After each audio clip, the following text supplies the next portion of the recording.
Photography Daily, the assignment. Assignment day, where our special guest, Valerie Jardin, sets a photography challenge or a way to think about your picture making for the next week as you walk, as you travel, as you insert scenario here. It's a challenge for all, whatever interests you have in photography. Whatever camera you hold, film, larger format, DSLR, mirrorless, compact, smartphone, it's all about the picture that you see.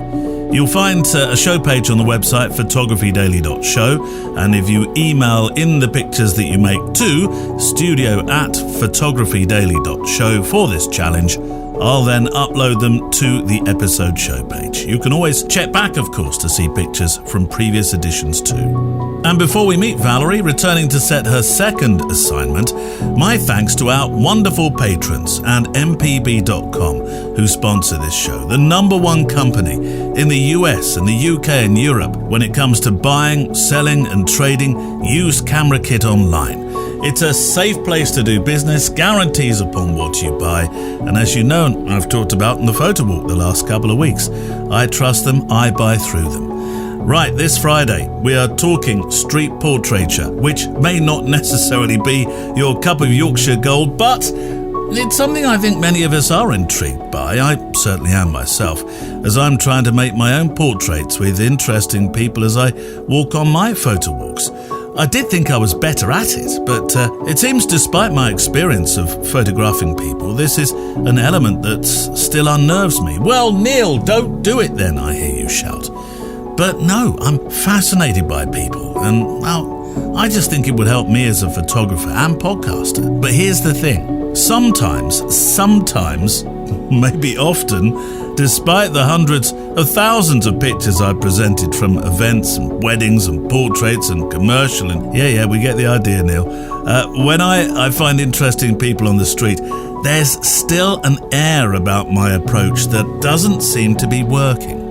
Almost like I feel a little guilty, perhaps. There is most certainly a philosophy around making street work and street portraits. Your body language is super important, but it's generated from what you're thinking. I mean, I haven't tried this, but I wonder if you're having trouble with the mind, because this works generally, in just basic psychology. If you're having trouble with your thoughts, you can change your body.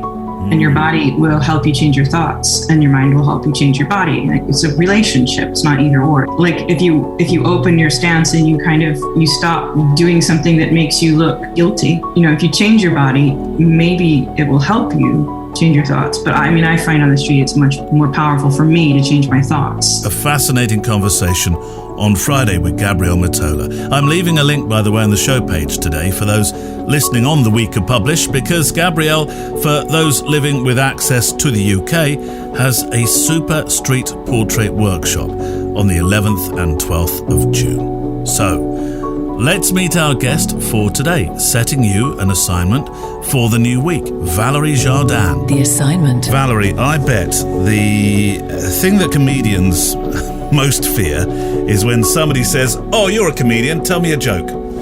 Humour is one of the hardest things, I think, to get right or even produce in photography, isn't it? I agree. I think that's the toughest assignment, because humor on the streets has to be subtle.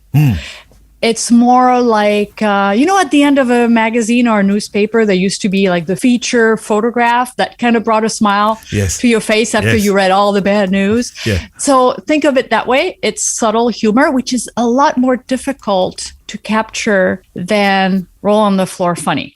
I mean, you see people do stupid things all the time, and that's pretty easy to catch. But subtle humor, that's much more difficult. First of all, you have to see it and you have to capture it in a frame. So you're not going to get humor on every walk. I have in the past several years, 2 photographs that really stand out in my work that I was really, really happy about. And we'll put them as samples to show people what I mean by subtle humor. So it's not making fun. And that's really the key, not making fun of your subject. And that's pretty easy to do, but that's not the point.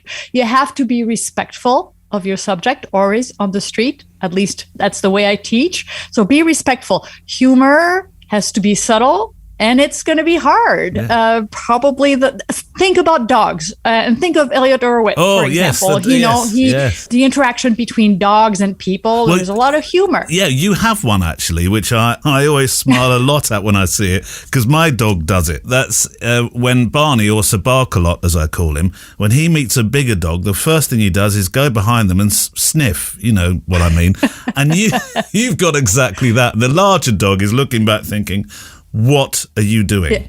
Exactly. So there's a lot of humor. Dog shows, if you go behind the scene, and I'm not a big fan of dog shows, but the behind the scenes can be really funny. I've had some really good luck there when people are grooming their dogs and everything. So I published a book on just dogs. I think a lot of photographers love photographing dogs and their owners, dogs and their people. Yeah. So that's a really good way to start if you want to see humor. And then you never know what's going to happen. My favorite photograph in the humor category is actually I caught in Berlin, and a guy was fixing a marquee with a hand on it, and it actually makes the exact extension of his arm in the picture. And he's on a ladder. He has no idea what I see, but that's my favorite one because it was a fraction of a second. It will never happen again. And I was there at the right moment, and I caught it. So it's going to be probably the toughest assignment. It is, but also you have to be quite brave with it. A couple of weeks ago, we went on a family day out to the Isle of Wight, which is one of our favourite places in England. The sun came out. The light was perfect. It shot through this car window. There were two older ladies enjoying their day. One of them was fast asleep with her head tipped back, and she was, I could hear her snoring. I could, just in the picture, not physically. And the other lady was looking at her and that kind of like, oh, how long do I have to wait for you? Look. But I wasn't brave enough to pick my camera up and photograph through the window.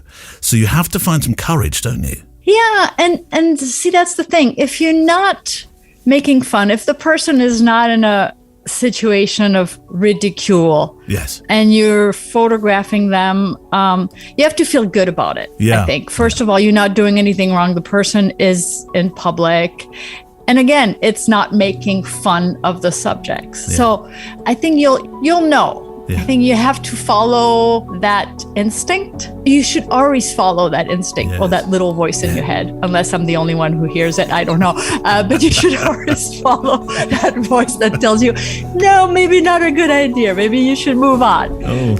Because you never know. You could be in a dangerous situation. It could be really awkward so always follow that.